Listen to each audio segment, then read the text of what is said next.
My name is Magen Rodriguez.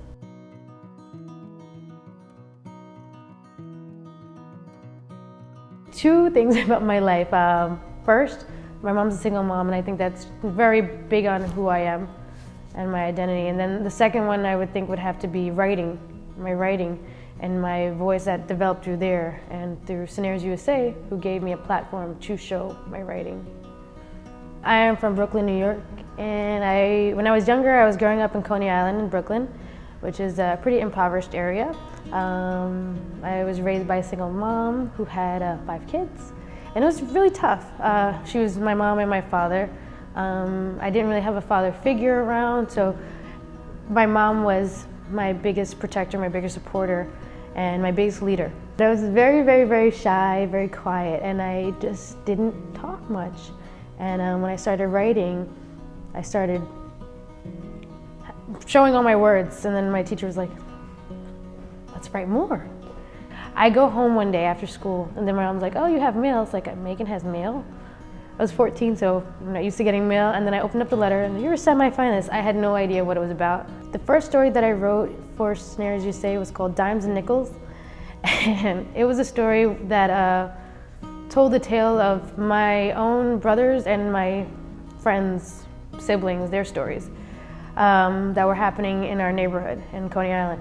And we were talking about what our brothers and sisters were experiencing on the streets, things such as like drugs and alcohol and all this, you know, these not so good things that were going on in our neighborhood. It was definitely not disappointing that we were semifinalists. I was ecstatic about it. I was like, oh my God, they wrote my name somewhere, congratulating me that I had submitted anything. I was totally clueless what it meant to be a semifinalist. I was like, oh, cool, I placed. The moment when I came into my now Megan was at the gala, I think, the first gala I ever went to. I was, if I'm not mistaken, I can't remember if I was 14 or 15 at the time, but it was a very profound moment for me because it was the first time I walked into the space, the most fanciest space I've ever been into.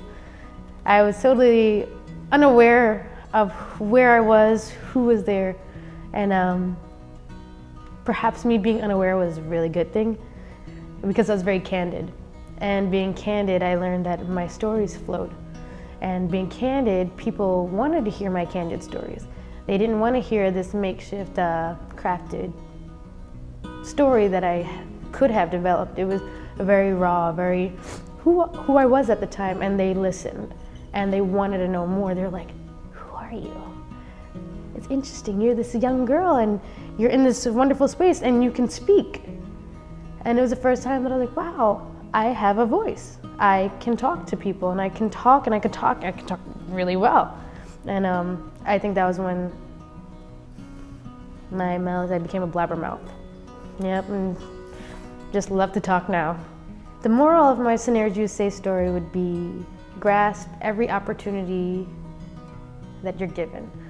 Never pass one up because you never really know what it can give you.